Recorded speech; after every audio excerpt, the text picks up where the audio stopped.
बच्चों, good morning. आज हम लोग जेसीईआरटी झारखंड रांची के पाठ्य पुस्तक पर आधारित कक्षा अष्टम के गणित विषय से अध्याय 9 राशियों की तुलना कंपैरिजन ऑफ क्वांटिटीज में प्रश्नावली 9.2 के प्रश्नों का हल समझेंगे। तो बच्चों हम लोग देखें कि एक नंबर में दिया गया है वृद्धि तथा ह्रास से संबंधित प्रश्न और एक नंबर में है सविता की मासिक आय 6,500 थी, उसकी आय में 5% की वृद्धि हुई। मासिक आय में कुल कितनी वृद्धि हुई? वृद्धि के बाद उसकी आय ज्ञात कीजिए।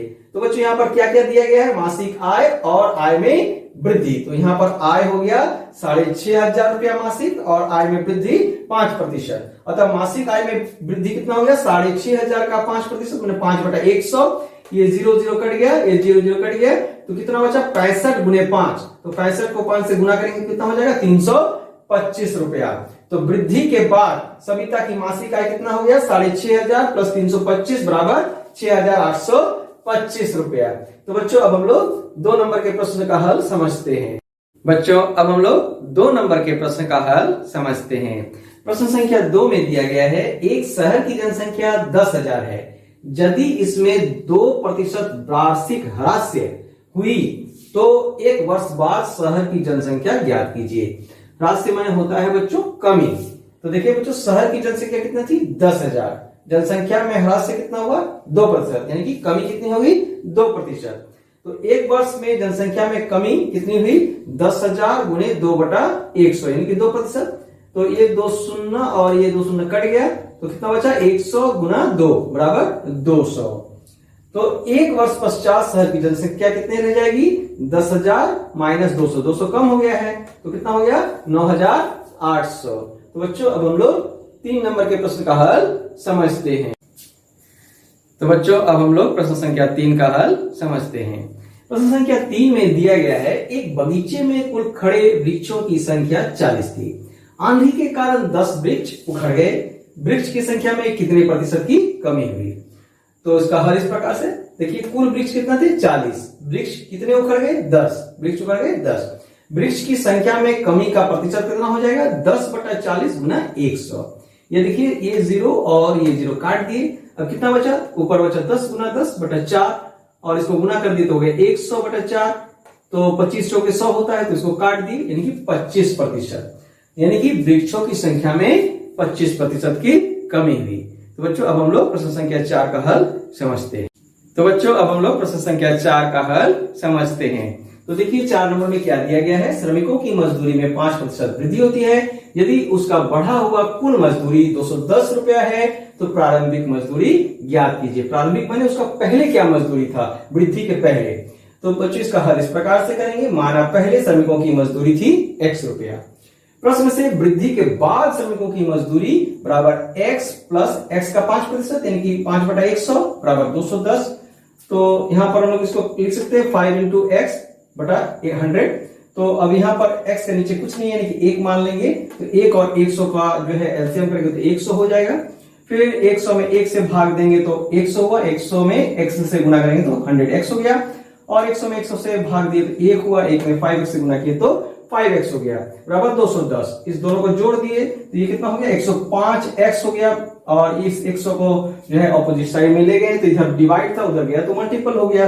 210 गुना 100।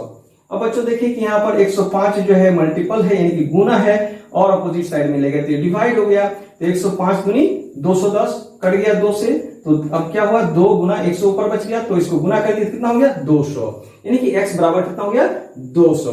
अतः श्रमिकों की प्रारंभिक मजदूरी यानी कि पहले मजदूरी क्या थी? वो थी 200 रुपया। तो बच्चों अब हम लोग प्रश्न संख्या 5 का हल समझते हैं। तो बच्चों अब हम लोग 5 नंबर के प्रश्न का हल समझते हैं। तो देखिए बच्चों दिया गया है बट्टा से संबंधित प्रश्न और 5 नंबर में है विक्रय मूल्य ज्ञात कीजिए यदि एक नंबर टीवी का अंकित मूल्य 4,500 रुपया तथा बट्टा 30% है। बट्टा माने छूट। तो यहाँ पर अंकित मूल्य कितना है? 4,500 रुपया और बट्टा कितना है? 30%। तो बट्टे की राशि कितनी हो जाएगी? 4,500 का 30% यानी कि 30/100। तो देखिए ये दोनों शून्य और ये दोनों शून्य कट गया। कितना बचा? 45 गुने 30 बराबर होता है 1,350 रुपया। अतः विक्रय मूल्य कितना हो गया? 4,500 माइनस 1,350 बराबर 3,150 350 रुपया। आगे बच्चों 2 नंबर का प्रश्न है, पंखा का अंकित मूल्य 450 रुपया तथा बट्टा 10% है। तो बच्चों बट्टे की राशि कितनी हो गई, 450 गुना 10/100। तो देखिए ये 0 इसके साथ में कट गया, ये 0 इसके साथ में कट गया, कितना बचा 45। तो 45 रुपया हो गया बट्टे की राशि। अतः विक्रय मूल्य बराबर 450 माइनस 45 बराबर 405 रुपया। तो बच्चों अब हम लोग प्रश्न संख्या 6 का हल समझते हैं। तो बच्चों अब हम लोग प्रश्न संख्या 6 का हल समझते हैं। 6 नंबर में दिया गया है अंकित मूल्य ज्ञात कीजिए। यदि 1 नंबर का प्रश्न है, रेडियो का विक्रय मूल्य बराबर 380 रुपया तथा बट्टा बराबर 5% है। तो इसका हल हम लोग इस प्रकार से करेंगे, माना कि रेडियो का अंकित मूल्य बराबर x रुपया। तो प्रश्न से ये जो यहाँ पर विक्रय मूल्य दिया गया है, तो विक्रय मूल्य कैसे निकालते हैं, अंकित मूल्य में अंकित मूल्य से कितना छूट हमें प्राप्त हुआ उसको अगर घटा दें तो हमें विक्रय मूल्य प्राप्त हो जाता है। तो यहाँ पर हम लोग लिखे अंकित मूल्य माइनस अंकित मूल्य का 5% बराबर 380। तो यहाँ पर अंकित मूल्य हम मान लिए x, तो x का 5% हो गया। तो इसको x का 5% मैंने 5/100। तो देखिए x और 5 को गुना किए तो 5x हो गया, 5x/100। अब इसके नीचे 1 है तो इसका 1 और 100 का एलसीएम निकाल दिए, जैसे हम लोग निकालते हैं। तो ये हो गया 100 और फिर इस 100 से 1 को भाग दिए तो 100 हो गया, 100 में x से गुना किए तो 100x हो गया, फिर 100 में 100 से भाग दिए तो 1 हो गया, 1 में 5x से गुना किए तो 5x हो गया बराबर 380। अब इस 100 को 380 के साथ में हम जो है क्रॉस मल्टीप्लिकेशन कर दिए, तो ये जो है यहाँ पर 100 गुना हो गया और इसमें से इसको घटाए तो कितना हो गया 95x, और x बराबर इसको हम नीचे ले आए यानी कि डिवाइड हो गया। ये 95 को 4 से गुना करेंगे तो इसको काट दिए, 4 बार जाता है, 95 गुना 4 बराबर 380। तो कितना हो गया 4 गुना 100 बराबर 400। अतः रेडियो का जो है अंकित मूल्य हमें कितना प्राप्त हो गया 400 रुपया। तो बच्चों अब इसके 2 नंबर के प्रश्न का हल को समझते हैं। तो अब हम लोग 6 नंबर के 2 नंबर प्रश्न का हल समझते हैं। तो देखिए बच्चों दिया गया है घड़ी का विक्रय मूल्य 360 रुपया तथा बट्टा 10% है। तो इसका हल हम लोग इस प्रकार से करेंगे, माना कि अंकित मूल्य बराबर x और प्रश्न में तो विक्रय मूल्य दिया गया है, अतः प्रश्न के अनुसार x माइनस x का 10% बराबर विक्रय मूल्य।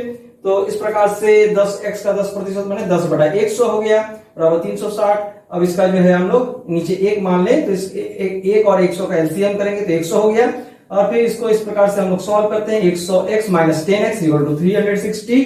अब देखिए इस 100 को हम ऑपोजिट साइड में ले गए तो मल्टीपल हो गया 360 के साथ में, और इसको घटा दिए तो 90x हो गया। अब जो है इस 90 को हम नीचे ले आए, डिवाइड कर दिए, तो 90 इंटू 4 कितना होता है 360, कट गया तो कितना हो गया 4 इंटू 100 इज इक्वल टू 400। अतः अंकित मूल्य हमें ज्ञात करना है, तो अंकित मूल्य ज्ञात हो गया। अंकित मूल्य कितना हो गया 400 यानी कि 400 रुपया। तो बच्चों अब हम लोग 7 नंबर के प्रश्न का हल को समझते हैं। तो बच्चों अब हम लोग प्रश्न संख्या 7 का हल समझते हैं। प्रश्न संख्या 7 में दिया गया है प्रतिशत में बट्टा ज्ञात कीजिए। यदि 1 नंबर में एक कॉफी का अंकित मूल्य 60 रुपया तथा विक्रय मूल्य 51 रुपया है, तो बच्चों इसका हल इस प्रकार से होगा। बट्टा बराबर सूत्र होता है अंकित मूल्य माइनस विक्रय मूल्य। तो 60 रुपया माइनस 51 रुपया बराबर 9 रुपया, ये हो गया बट्टा। अतः प्रतिशत में बट्टा हमें ज्ञात करना है, तो प्रतिशत बट्टा का फॉर्मूला होता है बट्टा इंटू 100 बटा अंकित मूल्य। तो यहाँ पर हम लोग इसको रखे 9 गुना 100 बटा 60, ये 0 इस 0 के साथ कर लिया तो कितना बचा 9 गुना 10 और नीचे 6, तो 9 गुना 10 कितना होता है 90 और नीचे 6, और इसको काट दिए 15 6 90 यानी कि 15%। बट्टा का प्रतिशत कितना हो गया 15%। फिर 2 नंबर में है 61 का अंकित मूल्य 400 रुपया तथा विक्रय मूल्य जो है 360 रुपया है। तो इसका हल किस प्रकार से होगा, उसी प्रकार से बट्टा बराबर अंकित मूल्य माइनस विक्रय मूल्य, अर्थात बराबर 400 माइनस 360 बराबर 40 रुपया। अतः प्रतिशत बट्टा बराबर बट्टा गुना 100 बटा अंकित मूल्य, बट्टा कितना है 40 गुना 100 बटा 400, अंकित मूल्य 400 है। इस प्रकार से 40 10 से 400 होता है, तो 10 से काट दिए, फिर इसको 10 से 100 इसको काट दिए, बराबर कितना हो गया 10%। तो बच्चों अब हम लोग आगे का प्रश्न का हल समझते हैं। अब हम लोग प्रश्न संख्या 8 का हल समझते हैं। प्रश्न संख्या 8 में दिया गया है क्रय मूल्य, विक्रय मूल्य एवं लाभ या हानि से संबंधित प्रश्न है। तो यहाँ पर 8 नंबर में है निम्न सौदे में होने वाले लाभ या हानि प्रतिशत ज्ञात कीजिए। और 1 नंबर में है एक मोबाइल 7500 में खरीदा गया तथा इसे 6600 में बेचा गया। तो ऐसी स्थिति में बच्चों जब भी विक्रय मूल्य कम होगा तो वह जो है हानि होगी। तो हानि कितना हो गया क्रय मूल्य माइनस विक्रय मूल्य बराबर 7500 माइनस 6600 बराबर 900 रुपया। और प्रतिशत हानि का सूत्र होता है हानि इंटू 100 बटा क्रय मूल्य। इसी सूत्र पर हम इसको रखें, हानि बराबर 900 रुपया उन्हें 100 और क्रय मूल्य कितना है 7500 रुपया। तो इसको रखे। अब देखिए इसको काट दिए, दोनों शून्य काट दिए, यहाँ पर 75 तो 25 से काटे, 25 दिया 75, 25 चौके 100 और यहाँ 3 बचा, 3 और 9 को काट दिए, 3 का 9 तो कितना हो गया, 3 और 4 को गुना किया तो हो गया 12, यानी कि 12%। प्रतिशत हानि कितना हो गया 12%। 2 नंबर में है एक बैटरी 1800 रुपए में खरीदी गई तथा 1600 रुपए में बेची गई। तो बच्चों यहाँ पर भी जो है विक्रय मूल्य कम है, यानी कि हानि हुई है। तो हानि बराबर क्रय मूल्य माइनस विक्रय मूल्य, यानी कि 1800 माइनस 1600 बराबर 200 रुपए, 200 रुपए उसका हानि हो गया। तो प्रतिशत हानि बराबर हानि गुना 100 बटा क्रय मूल्य। तो यहाँ पर हानि 200 है गुना 100 बटा क्रय मूल्य है 1800। तो 200 को 1800 से हम सीधे भी काट सकते हैं, 200 गुना 9 बराबर 1800। यहाँ हो गया 100 बटा 9 और इसको हम लोग अगर तोड़ देते 11 पूर्णांक 1 बटा 9%, यानी कि ये क्या हो गया 11 पूर्णांक 1 बटा 9% हो गया हानि का प्रतिशत। तो बच्चों अब हम लोग प्रश्न संख्या 9 का हल समझते हैं। तो बच्चों अब हम लोग प्रश्न संख्या 9 का हल समझते हैं। प्रश्न संख्या 9 में दिया गया है निम्न सौदे में होने वाले लाभ या हानि प्रतिशत ज्ञात कीजिए। 1 नंबर में है एक फल विक्रेता 100 संतरों की टोकरी 250 में खरीदता है तथा प्रति दर्जन 27 की दर से बेचता है। तो बच्चों इसका हम लोग इस प्रकार से हल करेंगे। संतरों का विक्रय मूल्य बराबर 100 गुना 27 बटा 12, इसको गुना कर देंगे तो कितना हो गया 2700 बटा 12 हो गया। इसको काटेंगे तो ये हो गया 225, यानी कि 225 रुपया जो है संतरों का विक्रय मूल्य हमें प्राप्त हुआ। अब हानि बराबर क्या होता है, फॉर्मूला क्रय मूल्य माइनस विक्रय मूल्य। तो क्रय मूल्य कितना है 250 रुपया, इसमें से 225 रुपया घटा दिए तो कितना हो गया 25 रुपया। अब बच्चों प्रतिशत हानि बराबर फॉर्मूला होता है हानि गुना 100 बटा क्रय मूल्य। हानि हमें प्राप्त हुआ है 25 और गुना 100 और क्रय मूल्य दिया गया है 250। तो इसको काट देंगे 25 10 से 100 और 10 10 से 100। इस प्रकार से प्रतिशत हानि बराबर 10%। आगे बच्चों 2 नंबर में है गीता ने 45 दर्जन पेंसिलें 20 रुपया प्रति दर्जन की दर से खरीदी तथा उसने पेंसिलों को 3 रुपया प्रति पेंसिल की दर से बेची। तो बच्चों इसका हल इस प्रकार से करेंगे। 45 दर्जन पेंसिलों का क्रय मूल्य बराबर 45 गुना 20 बराबर 900 रुपया, अतः 45 पेंसिलों का विक्रय मूल्य बराबर 45 गुना 12 गुना 3 बराबर 1620 रुपया। अतः यहाँ पर देख रहे हैं कि जो विक्रय मूल्य है अधिक होता है और क्रय मूल्य कम है। तो यहाँ पर लाभ हो गया है, लाभ बराबर विक्रय मूल्य माइनस क्रय मूल्य, 1620 माइनस 900 बराबर 720 रुपया लाभ हुआ।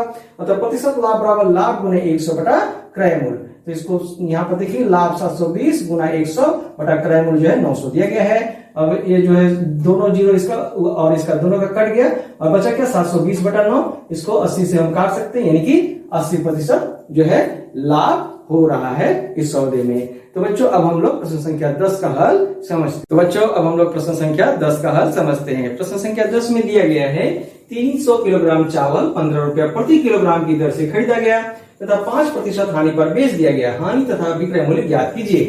तो बच्चों क्रय मूल्य कितना हो गया 15 गुना 300 बराबर 4500 रुपया और हानि बराबर 4500 का 5% बराबर, ये देखिए ये 2 जीरो कट गया तो कितना हो गया 45 गुना 5 बराबर 225 रुपया। अतः विक्रय मूल्य बराबर कितना हो गया क्रय मूल्य माइनस हानि बराबर 4500 माइनस 225 बराबर 4275 रुपया। ये हो गया विक्रय मूल्य। आगे बच्चों 11 नंबर का प्रश्न है एक वस्तु 8000 रुपए में खरीदी गई तथा 10% लाभ पर बेची गई। लाभ तथा विक्रय मूल्य ज्ञात कीजिए। तो बच्चों लाभ बराबर होता है क्रय मूल्य गुना प्रतिशत लाभ। तो यहाँ पर लाभ भी दिया गया है, प्रतिशत लाभ भी दिया गया है। तो इसको हम लोग 8000 का 10% यानी कि 10 बटा 100। तो ये 2 जीरो कट गया तो कितना बचा 80 गुना 10 बराबर 800 हो गया। 800 क्या हो गया, ये हो गया लाभ। तो विक्रय मूल्य बराबर कितना होता है क्रय मूल्य प्लस लाभ। तो कितना हो गया 8000 प्लस 800 बराबर 8800 रुपया। ये हो गया विक्रय मूल्य। तो बच्चों अब हम लोग आगे 12 नंबर के प्रश्न का हल समझते हैं। तो बच्चों अब हम लोग प्रश्न संख्या 12 का हल समझते हैं। प्रश्न संख्या 12 में दिया गया है एक दुकानदार पुस्तकों की 300 प्रतियां 15% लाभ पर बेचता है। यदि एक पुस्तक का क्रय मूल्य 48 रुपया है तो पुस्तकों का विक्रय मूल्य ज्ञात कीजिए। तो बच्चों इसका हल हम लोग इस प्रकार से करेंगे। 300 पुस्तकों का क्रय मूल्य बराबर 300 गुना 48 बराबर 14400 रुपया। लाभ बराबर फॉर्मूला होता है क्रय मूल्य गुना प्रतिशत लाभ बराबर कितना हो गया 14400 गुना 15 बटा 100। देखिए 2 जीरो इधर का 2 जीरो इधर का कट गया, यानी कि बचा 144 गुना 15। 144 गुना 15 बराबर होता है 2160। तो 2160 रुपया हो गया लाभ। तो विक्रय मूल्य बराबर फॉर्मूला होता है क्रय मूल्य प्लस लाभ। तो क्रय मूल्य बराबर है 14400 और 2160 रुपया लाभ हो गया। तो दोनों को जोड़ दिए कितना हो गया 16500 ₹60। ये क्या हो गया? ये हो गया विक्रय मूल्य। तो आज के इस वीडियो में हम लोगों ने देखा प्रश्नावली 9.2 के प्रश्न संख्या 1 से लेकर 12 तक के प्रश्नों का आसान सा हल। तो बच्चों, यदि आपको वीडियो अच्छा लगा हो तो वीडियो को लाइक करें। यदि आप पहली बार हमारे चैनल को देख रहे हैं तो चैनल को सब्सक्राइब अवश्य कर लें। बच्चों, वीडियो को अंत तक देखने के लिए आप सबको बहुत बहुत धन्यवाद। तो मिलते हैं अगले वीडियो में, तब तक स्वस्थ रहें, सुरक्षित रहें, खुश रहें।